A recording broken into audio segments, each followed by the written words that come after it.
¿A cuántos de aquí alguna vez los han criticado? No levante la mano. Respóndase ahí dentro de su corazón. ¿A cuántos los han criticado? ¿Por X o por Y? Ahora, ¿cuántas veces usted ha criticado? Porque así como a usted lo critican, usted también critica. ¿Qué es la crítica? Es dar una opinión o un juicio. Si es una opinión, entonces uno dice, a mí me parece que eso no debe ser así. A mí me parece que eso debería hacerse así. A mí, mire, hasta con el arroz, ¿usted por qué hace el arroz así? Es que el arroz se hace así. Y en cuanto a hacer arroz, hay 1000 formas de hacer arroz. Pero hasta eso, el que le gusta criticar, critica. ¿Usted por qué echa la cebolla tan grande en el arroz? No, échele el tronco y después lo saca. No, es que hay crítica por todo. ¿Usted por qué lleva el cabello largo? ¿Usted por qué lo lleva corto? ¿Usted por qué se viste de falda? ¿Usted por qué se viste de pantalón? ¿Usted por qué se deja las canas? ¿Usted por qué se las pinta? ¿Usted por qué es mona? ¿Usted por qué es cabello? Por todo critican. Pero asimismo nosotros también criticamos. Nosotros también emitimos juicio. Eso no es así. Eso debe hacerse así. Mire, un gran consejo es: no opinemos de aquello que no podemos cambiar en alguien. A mí me parece que deberías usar zapatos más bajitos. No, si usted no puede cambiar esa situación, no opine. Pues si le va a regalar unos zapatos bajitos, mira, te traje estos zapatos bajitos para que camines. Estoy hablando de cosas tontas, pero es que así somos. Usted puede llevar eso hasta lo espiritual, las críticas en lo espiritual. A mí me parece que su vida de fe no es acorde a la palabra. ¿Y usted? ¿Por qué?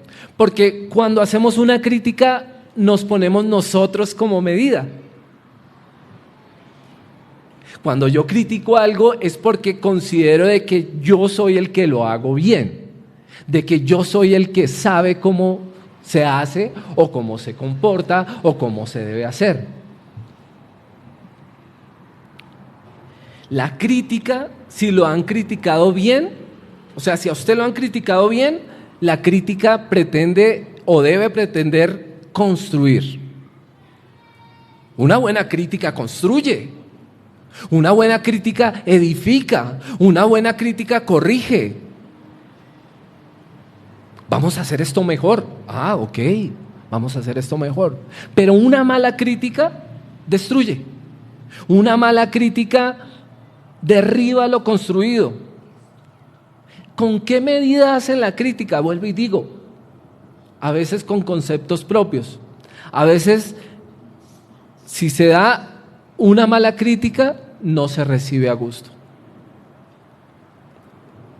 Si queremos criticar algo, debemos hacerlo con el propósito de que la otra persona mejore, con el propósito de que la otra persona crezca, desde lo simple hasta lo espiritual. Pero si critico para destruir, entonces mi crítica es mala. Y si usted está acostumbrado a criticar para destruir, entonces esa crítica es mala. ¿Por qué estoy hablando de la crítica en esta mañana? Pues porque eso es lo que le ocurre a Pablo en este pasaje. Pablo está respondiendo a una crítica que le han hecho. Lo acusan de que Pablo escribe muy duro las cartas, o sea, se ven unos regaños muy tenaces en las cartas, pero que cuando llega al encuentro con la iglesia, entonces es manso. Entonces hay unos contradictores de Pablo que le dicen a la iglesia de Corinto: oiga, ese Pablo ni le hagan caso, él escribe duro, pero cuando está frente a ustedes es todo livianito, entonces no le pongan cuidado. En el versículo 1 dice: yo, Pablo, ruego por la mansedumbre y ternura de Cristo, yo que estando presente ciertamente soy humilde entre vosotros. Mas ausente soy osado para con vosotros. Pablo les dice, sí, yo soy manso como Cristo cuando estoy con ustedes. Pregunta, ¿manso es ser débil? ¿Manso es ser débil? ¿Manso es saber controlar toda esa fuerza que tiene?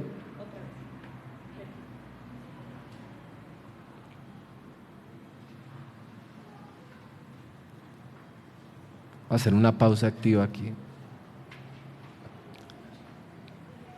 Vuelvo y pregunto a la iglesia y a usted que está ahí conectado. Voy a mirar aquí el chat. ¿Manso es ser débil? Conectarme aquí a la prédica para estar pendiente aquí. ¿De qué animal han escuchado ustedes que es mansito? Alguien que le diga, no, ese es el cordero. ¿Pero el cordero es fuerte? ¿Muy fuerte? Da topes fuertes. Bueno. ¿Y habrá un animal más brioso, pero que uno diga es manso? ¿La vaca? ¿La vaca es mansa? Pero la vaca... ¿Qué animal hay más brioso? Bueno, el cordero, la vaca.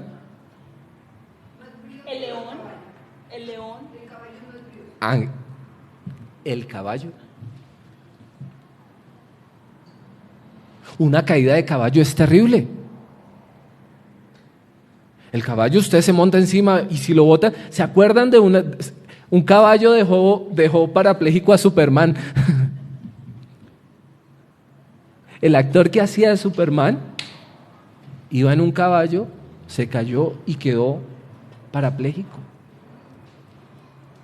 Si hay un animal que es brioso, que es desbordado en fuerza, sus venas se brotan, el sudor baja por su pelaje mostrando su briosidad, cuando está en los campos corre por todo lado, es el caballo. El caballo tiene una vigorosidad terrible. De por sí los motores, los carros se miden en caballos de fuerza.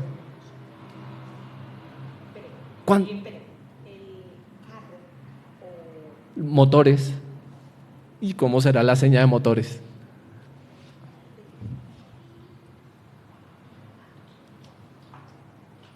¿Cuánto tiene ese carro de fuerza? Unos dicen entonces 10 caballos de fuerza. La sigla es 10 HP. Horsepower, no es grosero, es horsepower. Horse de caballo en inglés y power de poder.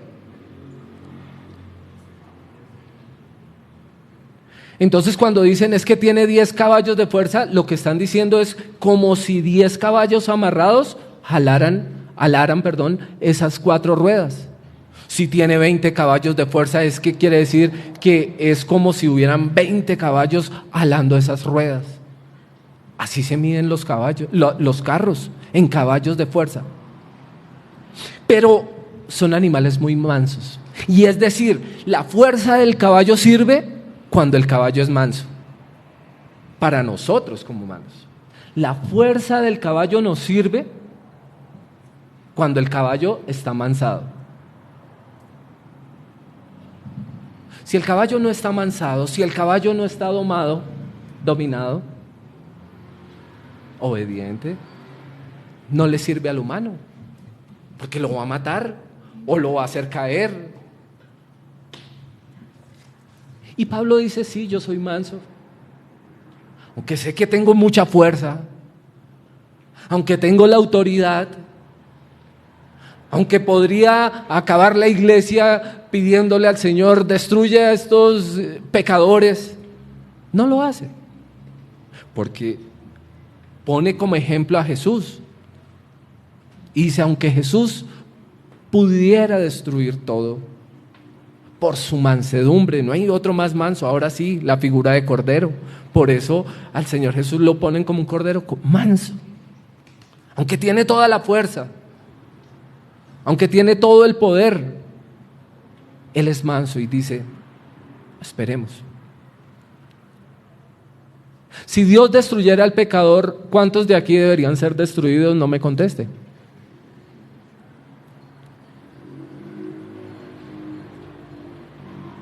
todos deberíamos ser destruidos. Pero la mansedumbre hace que Dios no actúe de esa manera. Pablo está siendo criticado. ¿Sabe por qué critican a Pablo? Lo critican por bajito. Lo critican por no predicar bien, porque habían otros, porque Apolos era mejor orador.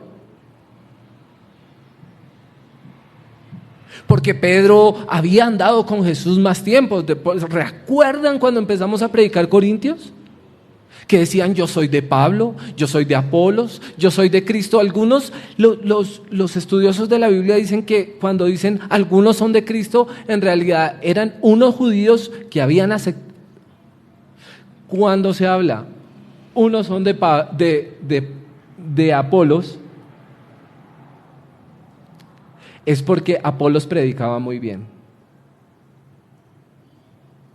Cuando dicen unos son de Pedro, era porque ellos se creían muy importantes, porque Pedro había andado con el Señor. Entonces ese como que tiene más autoridad. Otros decían, es que yo soy de Cristo. ¿Por qué? Porque eran judíos que practicaban el judaísmo, pero que habían creído en Cristo. Pero estos tampoco eran perfectos, porque quisieron imponer la circuncisión dentro de la iglesia. Porque quisieron seguir con la ley dentro de la iglesia y no quisieron la gracia. Y entonces Pablo dice, ante esas críticas, ok, yo me comporto manso porque sé que debo tener paciencia, porque tengo que estar calmado, porque aquí lo importante es la iglesia, porque no por pelear contra unos falsos maestros, entonces voy a destruir la iglesia. Era muy sabio. En el versículo 3 va a decir, porque aunque andamos en la carne, aunque Pablo anda en la carne, no militamos según la carne. No vivimos en pos de la carne. Todos nosotros estamos sometidos a esta carne que nos trae debilidad. Porque por esta carne es que somos débiles. Aquí es donde sentimos la debilidad. Acá es donde sentimos el mal genio. Acá es donde sentimos los malos deseos. Acá es donde nos jala hacia el pecado. Pero no debemos vivir en pos de esa carne. Cuando dice no militamos en esa carne, quiere decir que no vivimos, ya como creyentes no debemos vivir en pos del pecado. Aunque fallamos, no vivimos en pos de. No puede ser que desde el lunes estemos pensando ya y qué ropa me voy a poner para ir a la rumba el viernes. Eso es militar en el pecado, porque desde el lunes ya estamos y esta ropa me voy a llevar y este perfume me voy a aplicar y este dinero me voy a gastar en la fiesta. Estamos militando, estoy poniendo eso, pero usted aplicará su vida. No podemos vivir en pos de aquello que es nuestra debilidad en la carne, sino que debemos militar es en las cosas que obran para bien en nuestro espíritu. En eso sí debemos militar.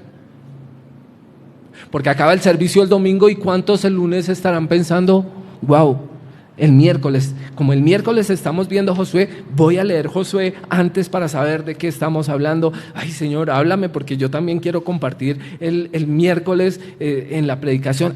El viernes, Cristian, nos vamos a encontrar y desde el lunes estar pensando, estoy poniendo ejemplo particular aquí de la iglesia. Si va a hablar de esto, yo quiero ir como sintiendo esa palabra. Si se va a hablar de cuál fue la última encuentro con Cristian, creo que fue la oración. ¿Alguien recuerda? La oración. Entonces estar preparándose desde el lunes. El culto del domingo. Voy a orar por la iglesia para que el domingo el Señor use al predicador, para que el domingo las canciones, todo el mundo cante y levante las manos. Eso es militar en las cosas del Espíritu. Pocos lo hacemos, pocos militamos en las cosas del Espíritu, sino que nos mantenemos en la milicia de la carne. A veces nos dedicamos más a los cacheticos, a la barriga. Versículo 4 dice, porque las armas de nuestra milicia no son carnales, sino poderosas en Dios para la destrucción de fortalezas. Pablo dice, yo no voy a contrarrestar eso con armas carnales. Yo no me voy a comportar como ustedes criticando. Yo no los voy a destruir a ustedes, no los voy a mandar golpear, no voy a hacer nada indebido. Porque yo entiendo contra quién es mi pelea. Porque yo entiendo que no, va a decir Pablo, las armas de nuestra guerra son poderosas en Dios para vencer ¿a quién? A principados, a huestes de maldad, a potestades que se mueven en los aires.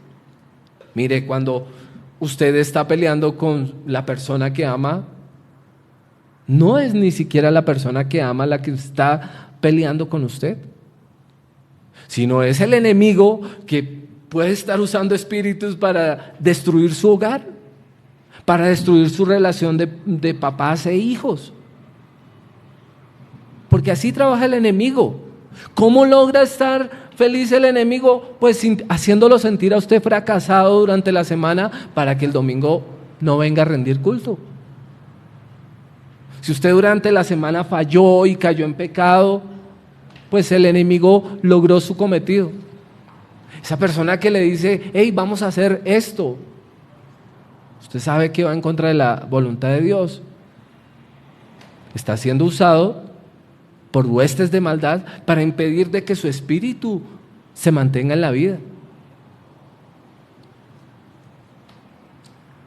¿Qué dice Efesios capítulo 6, versículo 10?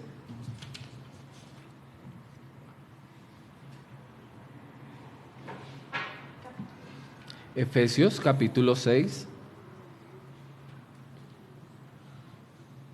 Así, Inés nos dijo ahí el caballo fuerte. Marcia Guzmán también desde Venezuela dijo, sí, el caballo. Itzi Pineda dijo el camello. No, el camello no es tan brioso. Efesios capítulo 6, versículo 10.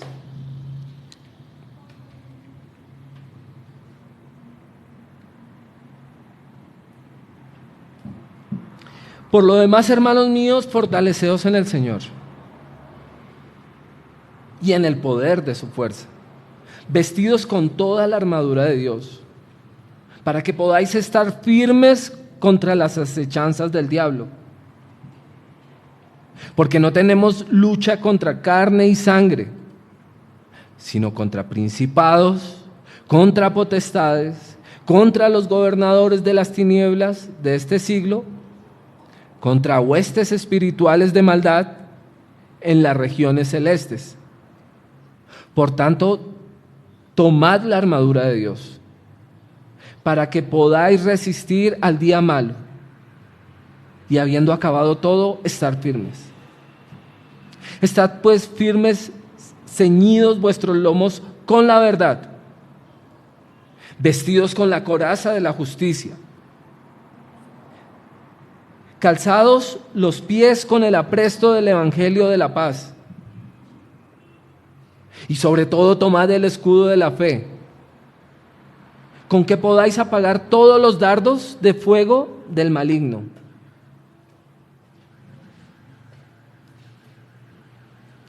Y tomad el yelmo de la salvación, un casco. Tomen el casco de la salvación y la espada del Espíritu, que es la palabra de Dios. Aquí Pablo nos lleva a decir, ustedes tienen unas armas, no espirituales, no carnales, perdón. Aquí no está hablando de patecabras, de cuchillos, de Colt 45, una pistola, AK-47, AK-47, metralleta, Panzer,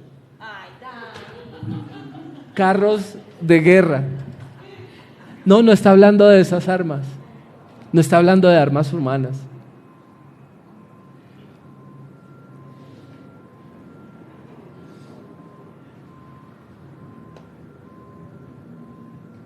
golpes. Golpes. Está hablando que ante cualquier situación adversa, nuestras armas deben ser espirituales. Ante los conflictos familiares, usted no puede estar tirando ollas en la casa para pegarle allá en la cabeza al esposo.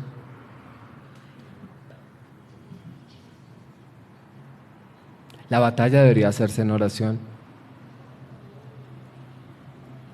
¿Con qué? Con el Evangelio, con el escudo de la fe, creyendo que Dios va a sanar las heridas. Con un casco, con un yelmo, que es la salvación. Decir nosotros nos protegemos es con tu salvación, Señor.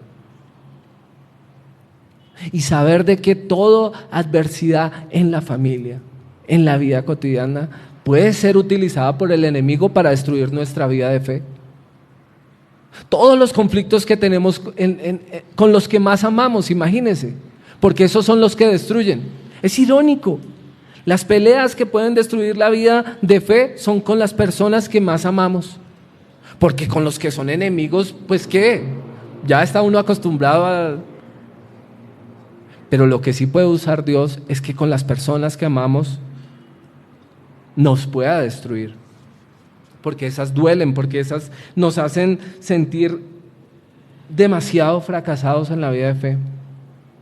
Ahora en el versículo 5 dice que, claro, toda crítica debe ser derribada. Pero ¿cuál crítica? La que se levanta contra el conocimiento de Dios. Si hay alguien que habla a su oído, que va en contra de la voluntad de Dios, ahí sí, saque todo lo que hay dentro de usted. ¿Para qué? Para defender su fe, para defender su vida espiritual.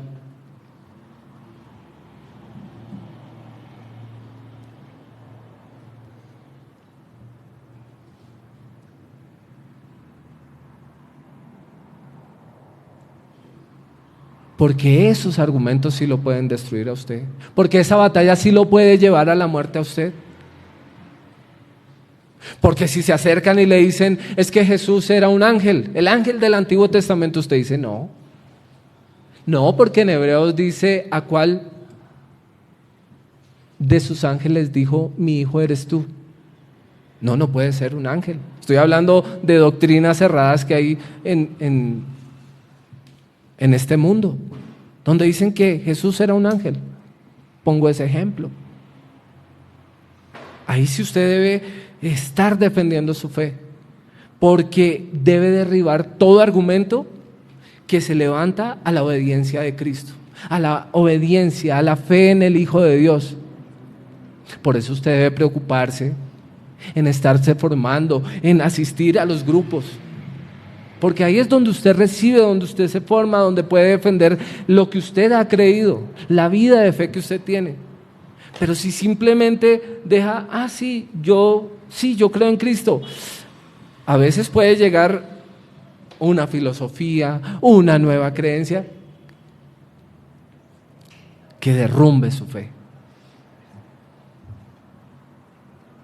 Ahora, no es un conocimiento para envanecerse de que usted sabe más, no. Es que a veces toca militar en la defensa del Evangelio. A veces debemos convertirnos en soldados de Cristo que deben defender lo que creemos. A veces debemos defender esa nuestra fe que hemos recibido por la gracia de Dios.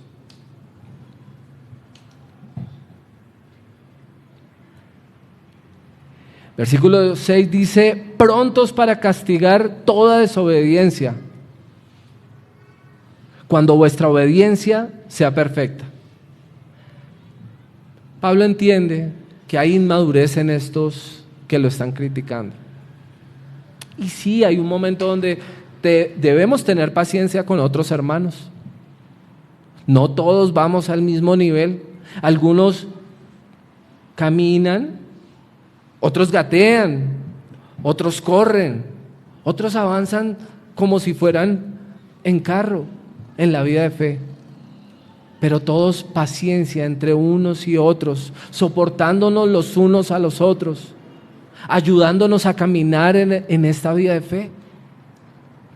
Si no nos ayudamos, si no nos tomamos como iglesia, como hermanos, pues van a quedar muertos unos por el camino. Cuando hay una guerra, una batalla, si somos del mismo ejército, yo debo cuidar la espalda de mi compañero. Yo debo cuidarlo, yo ver, si lo veo caído, decir, hey, hagámosle. No destruyéndonos, no criticando para destruir, sino que le decimos, oye, ven, acá en la Biblia dice, no dejando de congregarnos como tienen algunos por costumbre.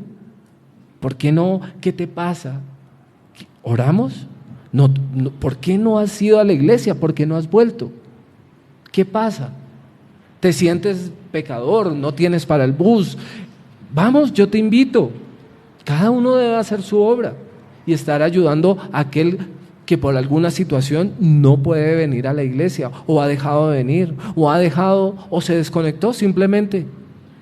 Uno no sabe si murió. Cada uno debemos tener como aquel que miramos y decimos, esta persona, ¿qué pasó? Bueno, hoy todos fue porque se fueron a cumplir labores en otras iglesias, pero así debe suceder. Claro, Ángela esta mañana me preguntó, ¿y dónde están? Se preocupó, ¿dónde están? Así debe ser usted. ¿Y dónde están? ¿Y qué pasó? ¿Y por qué no han vuelto? ¿Y por qué no vienen? ¿Qué ocurrió? ¿Puedo ayudar en algo? Que mi crítica sea cuando lo busque, oye, vamos, levántate nuevamente, vamos a alabar al Señor.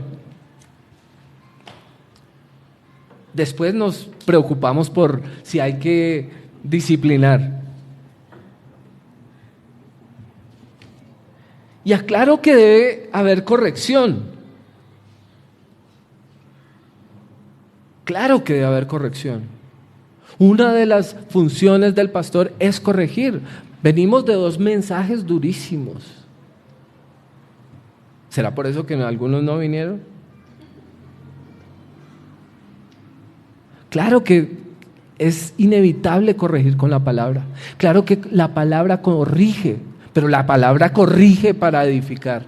La palabra corrige no para destruir, sino para edificar. Cuando la palabra lo corrige a usted es porque quiere que usted crezca, que usted esté corrigiendo su vida. ¿Usted cree que Dios le va a dar un consejo para destruirlo? No. Claro, su carne se pone de mal genio. Su carne se ofende cuando la palabra lo corrige, porque va en contra de la carne, porque va en contra de sus deseos, de sus propias concupiscencias. Es decir, va en lo que usted quiere hacer, lo que usted desea hacer. Y si la palabra viene y le corrige eso que usted quiere hacer, pues usted se pone de mal genio.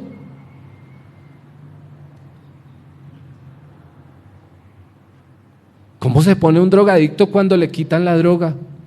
Se pone de mal genio. Es capaz de golpear hasta su propia mamá, es capaz de, si no tiene dinero, es capaz de robar a su propia casa para irse a consumir.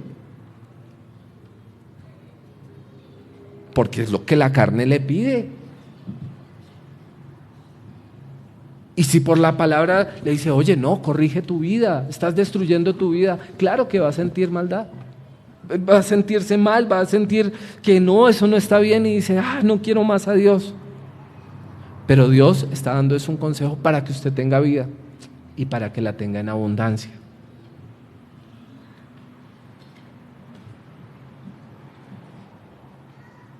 Versículo 8 dice, porque aunque me glorié algo más todavía de nuestra autoridad, la cual el Señor nos dio para edificación y no para vuestra destrucción, no me avergonzaré, no me avergonzaré. La autoridad que tiene Pablo, como digo, es una autoridad que ha sido mansa y la usa para edificar. La autoridad de nosotros como padres sobre nuestros hijos debe ser de mansedumbre. En Abba Padre hace unos años hubo algo dramático. La mamá salía de la iglesia después a castigar a sus niños en esa época tendrían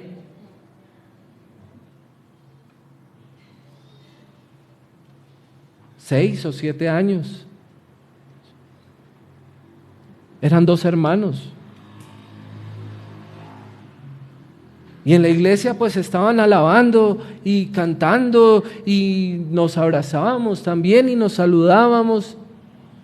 Y salía de la iglesia, perdón lo que voy a decir, y a los madrazos a los niños.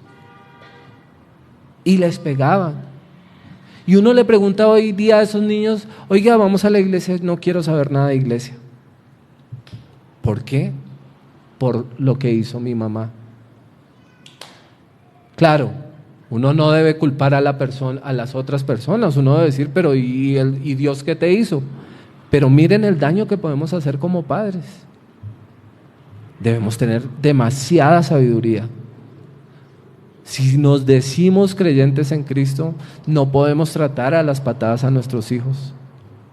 Debemos sí corregirlos, pero edificarlos en amor. Sí educarlos en su camino, para cuando fueren grandes no se aparten de esos caminos. Pero si yo vengo a la iglesia el domingo con mis hijos y después de que salgo de la iglesia los maltrato, les trato mal, ¿qué amor de Dios les estoy mostrando? Ninguno. Y estamos matando una vida de fe. El Señor nos cobrará cuentas por esas vidas. Sí, Dios lo va a perdonar, pero le va a decir, oiga, por su culpa se perdieron este y este. Claro, ahora, nosotros no podemos, nadie de aquí puede justificarse en que porque alguien me hizo dejo de los caminos de Dios. Esa no es justificación. Hablábamos hace 15 días y yo les decía a 4 o 5 que estábamos ahí, yo les decía, si ustedes se quieren justificar en su pecado, usted encuentra en la Biblia cómo justificarse. Si usted quiere justificar su pecado, si usted quiere justificar su maldad con la Biblia, usted lo puede hacer. Porque dirá, pero mire, David mató al esposo de la que después va a ser su mujer. Pero mire, Moisés, un asesino. Pero mire, Pedro le iba a cortar la oreja a Malco, creo que se llamaba. Era un violento. Usted puede encontrar la justificación que quiera para su maldad. Pero ¿esa es la medida? ¿Acaso la medida para nuestras vidas es David, o Pedro, o Pablo, o Juan, o Dani, o Paola, o Linda? ¿Cuál es la medida para nuestra vida? El Señor Jesús. Por eso cuando criticamos no debemos criticar desde nuestra medida, sino desde la medida de Cristo.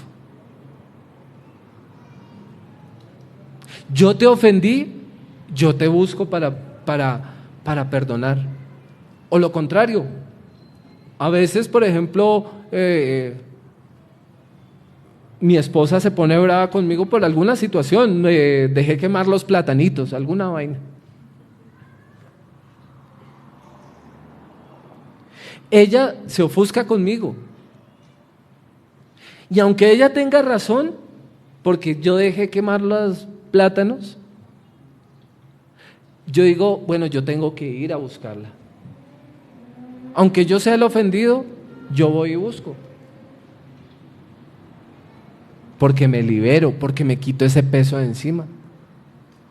Pero si nos plantamos cada uno en dos esquinas en una batalla, hablando de los que tenemos pareja, si nos plantamos cada uno en una esquina esperando que el otro sea el que solucione, jamás se va a solucionar.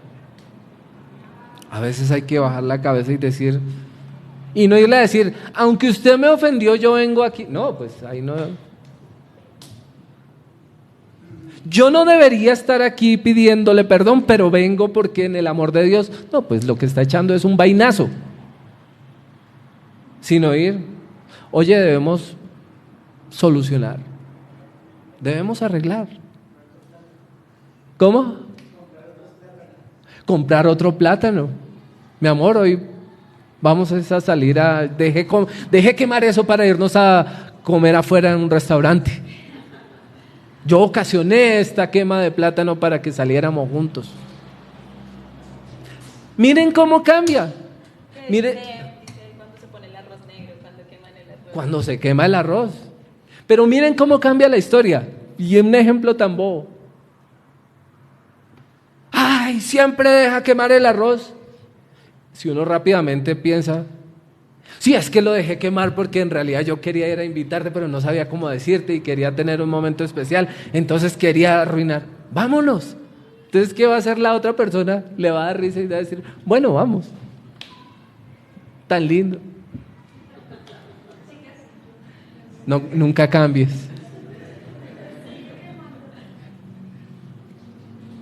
Ven como una situación. Es que las peleas interpersonales son por bobadas. Y le di el ejemplo más bobo, que se queme algo. Pues, es que las peleas más grandes se forman por estupideces. Dentro del hogar, hablando.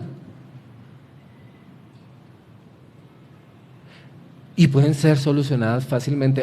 Pero si usted deja una semana y 2 semanas y un mes, esa bobadita de dejar quemar las tajadas se puede convertir en separación. Se puede convertir en separación. Eso es como una bola de nieve. Se va agrandando. Entonces a veces es necesario parar, detener y decir, oye, ven, esto hay que solucionarlo. Volviendo a Pablo, en el versículo 10 dice, porque a la verdad dicen que las cartas son duras y fuertes, mas la presencia corporal es débil y la palabra menospreciable.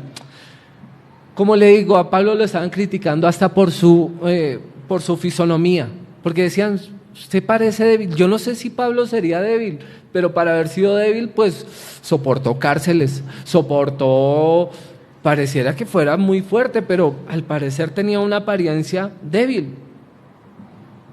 Y Pablo escribía muy duro, y así como hemos visto durante los anteriores estudios, las letras son duras, las cartas son duras.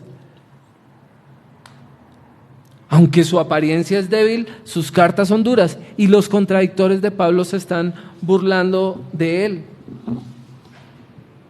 Pero no olvidemos que es que una cosa es el mensaje y otra cosa es el mensajero.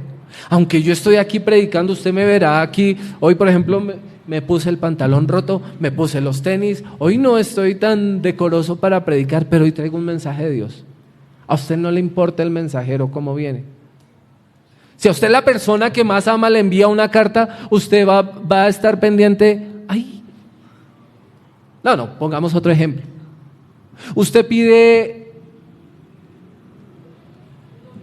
un domicilio de un perfume a la Riviera, bueno, a cualquier sitio. Usted dice, por favor envíenme el Jean Paul Gaultier,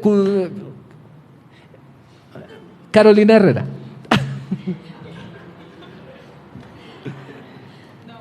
Chanel. Y se lo trae uno que llega sudoroso. Llega ahí como mal. ¿Usted se va a poner a ponerle cuidado al mensajero? Usted lo que le interesa es coger el envío, decir, mi perfume. Pero estos estaban tratando era de, oiga, miren a Pablo. Ni siquiera habla bien. Ni siquiera se ve bien. No predica bien. ¿Anduvo con Jesús? No, ni siquiera anduvo con Jesús. No interpreta bien. Perdón. No interpreta bien.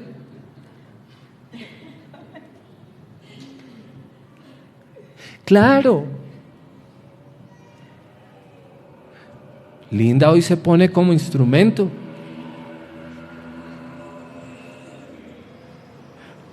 Paola tal vez tenga este poco de señas.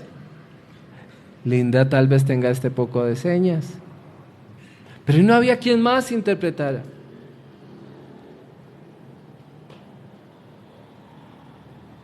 Y tal vez Paola sea todo interpretando.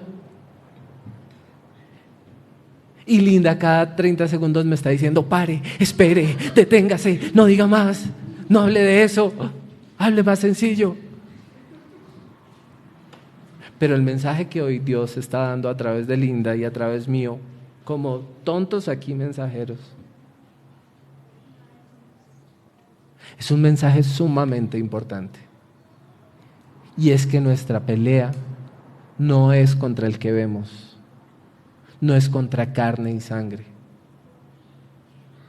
sino contra principados, contra potestades, contra huestes de maldad que se mueven en los aires. ¿A usted eso le parece raro?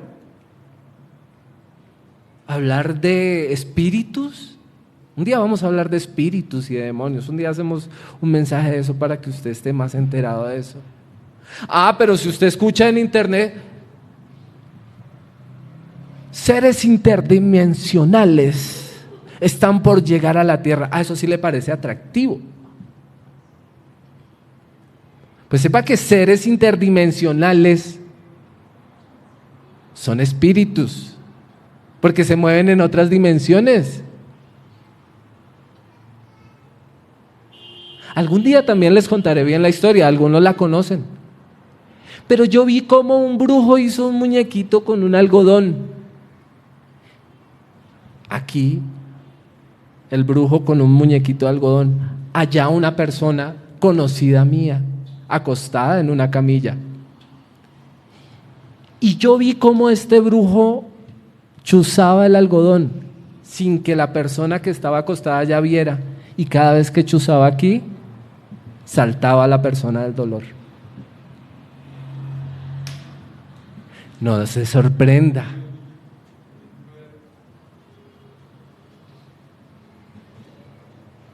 Pero si le hablo con lo de la Biblia, entonces usted dice: no, ¿eso qué va a hacer? Entonces, seres interdimensionales. Claro que nuestra batalla es contra cosas que no vemos, pero que existen. Contra seres que existen. Y que pueden hacer mucho daño. Entonces usted debe identificar y tener la madurez de decir: wow, esto es espiritual. ¿Sabe qué? Desde que aceptamos a Cristo, todas las cosas se vuelven espirituales. Aún las cosas que parecen que no son espirituales. Todo se vuelve espiritual. Todo. Sus alegrías son espirituales porque su espíritu está bien. Sus depresiones son espirituales porque están mal. Su abundancia es espiritual porque de alguna manera eso lo hace alegre. Pero si está mal económicamente, entonces su espíritu se opaca. Yo ni siquiera voy a ir a la iglesia porque esto está mal. ¿Ven cómo todo se torna espiritual? Y todo termina afectando para bien o para mal su vida de fe, porque nos hemos convertido en seres espirituales. Sí, bueno, entonces de esa manera, entonces usted ahora es un ser interdimensional.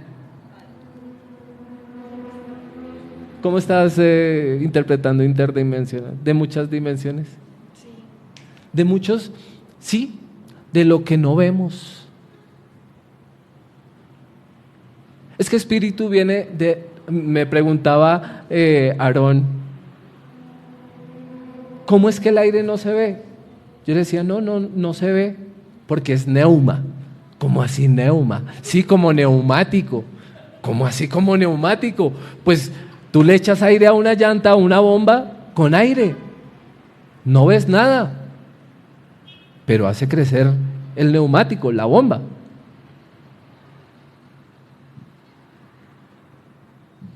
¿Existe? Sí, existe.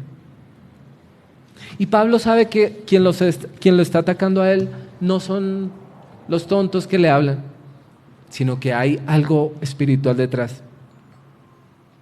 Versículo 15 dice, no nos gloriamos desmedidamente en trabajos ajenos, sino que esperamos que conforme crezca vuestra fe, seremos muy engrandecidos entre vosotros conforme a nuestra regla. Y anunciaremos el Evangelio en los lugares más allá de vosotros. Pablo no se detiene ante las críticas. Nosotros no nos detuvimos ante las críticas de abrir un ministerio con sordos. ¿Difícil? Sí, difícil. Porque requiere mucha responsabilidad, porque digamos, servir en una iglesia ocasionalmente uno puede decir, no, el domingo no voy, o ¿saben qué? No, me siento mal, no puedo hacerlo. ¿Sí? Yo, por ejemplo, en la anterior iglesia estaba en la alabanza. Entonces, si por alguna situación yo no iba, sabía que había otro que podía tocar el piano.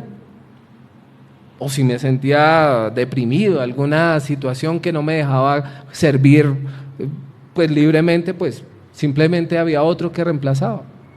Pero tomar ya la responsabilidad requiere de mucho respaldo de Dios. Y Pablo dice, a mí lo que me interesa es llevar el Evangelio hasta el fin del mundo. En ese momento el fin del mundo era España. Y hasta allá llegó el Evangelio. Y allá se predicó, y se predicó en Roma, y se predicó en Grecia. Y Pablo logró su cometido, llegar hasta donde no se había predicado. Y Pablo prefería eso. Si los apóstoles habían predicado acá, pues él decía, no, yo mejor me voy para allá. Él prefería predicar en otros lugares.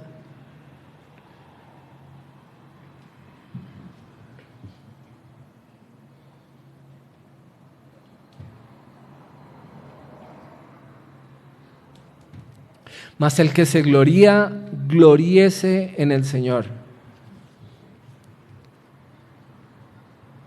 La única gloria que nos queda es gloriarnos en el Señor. Y eso nos ayudará mucho en la vida. Si nosotros nos mantenemos criticando a los que amamos, o a otro ministerio, o a otro hermano en la vida de fe, ¿para qué lo hacemos? ¿Para destruir o para edificar? Si tenemos algo de qué gloriarnos, que sea en el Señor. Si usted ora 3 horas en la mañana, a las 4 de la mañana, que la gloria sea para el Señor. No le vaya a decir a otro, pero es que usted no está orando. Es personal. El Señor pasaba una noche entera orando. Es más, el Señor se fue 40 días al desierto, en ayuno y en oración. ¿Cuál es la medida? Cristo.